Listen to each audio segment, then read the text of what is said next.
Shalom, selamat pagi. Renungan pagi hari ini saya ambil dari Ratapan 3 ayat 25 sampai ayat 26. Katakan, Tuhan adalah baik bagi orang yang berharap kepadanya, bagi jiwa yang mencari Dia. Dilanjutkan, adalah baik menanti dengan diam pertolongan Tuhan. Perhatikan ayat ini ya, Tuhan itu baik. Ada amin. Tuhan baik bagi kita. Terlebih lagi bagi orang yang berharap kepada Dia, bagi jiwa yang mencari Dia. Bahkan dilanjutkan tadi, adalah baik menanti dengan diam pertolongan Tuhan. Diam di sini bukan berarti tidak melakukan apa-apa ya. Diam di sini berarti kita mencari Dia. Kita berlutut, kita berdoa. Kita gunakan lutut kita untuk mencari wajah Tuhan. Kita banyak berdoa. Kita tersungkur di bawah kaki Tuhan. Kita berseru, kita menjerit, kita menaikkan puji-pujian, kita menyembah Dia. Kita masuk ke gunungnya yang kudus. Maka di sini dikatakan kita akan dengan diam menanti pertolongan Tuhan. Berarti pertolongan Tuhan pasti datang dalam hidup kita. Kita nggak tahu kapan, tapi yakin dan percaya pertolongan Tuhan tidak pernah terlambat dalam kehidupan kita. Kita belajar dari kisah Ayub ya. Masalah berat dialami oleh Ayub. Tapi masalah berat yang ada, yang dialami Ayub, mengubahnya menjadi seorang pribadi yang mengenal Tuhan secara pribadi. Mengenal Tuhan secara pribadi beda dengan cuma mengenal Tuhan ya, cuma kenal Tuhan. Tapi mengenal Tuhan secara pribadi harus melewati setiap masalah, setiap ujian, setiap pencobaan, setiap proses, setiap gelombang, setiap badai, setiap goncangan yang Tuhan izinkan terjadi. Kita lihat ayatnya ya. Ayub 9 ayat 17 katakan, Dialah yang meremukkan aku dengan angin ribut, memperbanyak lukaku dengan tidak semena-mena. Bisa bayangin gak? Kalau kita menerima seperti ini, Tuhan remukkan kita dalam angin ribut. Tuhan perbanyak luka kita. Saat ini mungkin kita sudah merasa ya udah remuk, luka kita udah banyak, tapi bayangkan Ayub. Ayub bisa berkata, Dialah yang meremukkan aku dengan angin ribut, memperbanyak lukaku dengan tidak semena-mena. Karena Ayub tahu Allah punya maksud ketika mengizinkan Ayub melewati semua kepedihannya.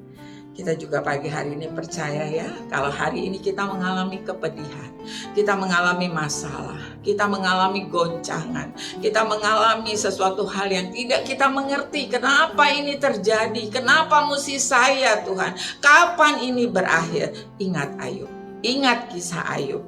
Ayub di dalam kepedihannya, dia semakin mengenal Tuhan secara pribadi.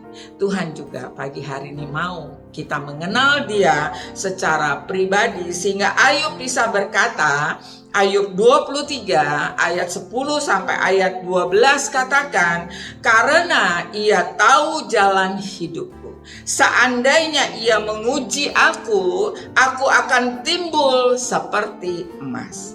Kakiku tetap mengikuti jejaknya. Aku menuruti jalan-jalannya dan tidak menyimpang. Perintah dari bibirnya tidak kulanggar, dalam sanubariku kusimpan ucapan mulutnya. Saya berharap pagi hari ini kita yang sedang mengalami masalah, gelombang, badai, goncangan, ingat kata-kata Ayub ya. Ayub 23 ini ayat 10 sampai ayat 12 biarlah menjadi pegangan kita. Ia tahu jalan hidupku. Tuhan tahu jalan hidupku. Seandainya Tuhan menguji aku, katakan, aku akan timbul seperti emas. Dan kemudian lanjutkan, kakiku tetap mengikuti jejaknya. Jangan keluar jalur.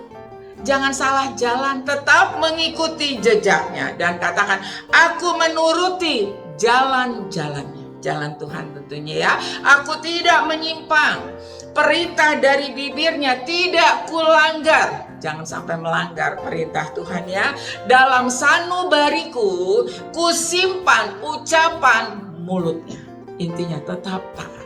Apapun badai yang menimpamu pagi hari ini, tetap taat, tetap setia, tetap berjalan di dalam jalan-jalan Tuhan. Karena kita tahu, Ayub 42 ayat 2 katakan, aku tahu bahwa engkau sanggup melakukan segala sesuatu dan tidak ada rencanamu yang gagal. Perhatikan, rencana Tuhan tidak pernah gagal dalam hidup kita. Rancangan Tuhan adalah rancangan kebaikan. Masa depan yang Dia janjikan adalah masa depan yang penuh harapan. Pegang janji Tuhan, pegang firman Tuhan, berjalan di dalam jalannya, berjalan di dalam kehendaknya. Jangan menyimpang ke kanan atau ke kiri, tapi tetap teguh, tetap setia di tengah gelombang, di tengah masalah, di tengah ujian, di tengah goncangan yang terjadi. Demikianlah pesan Tuhan di pagi hari ini. Mari kita tundukkan kepala. Tuhan Yesus, terima kasih buat firman-Mu pagi hari ini yang kembali menguatkan kami, untuk kami tetap kuat di tengah gelombang, di tengah ujian, di tengah masalah yang terjadi Tuhan, di tengah goncangan yang Tuhan izinkan terjadi. Kami mau tetap setia, karena kami tahu jika Engkau menguji kami akan timbul seperti emas. Terima kasih Tuhan Yesus. Di dalam nama Tuhan Yesus kami berdoa dan kami mengucap syukur. Haleluya. Amin.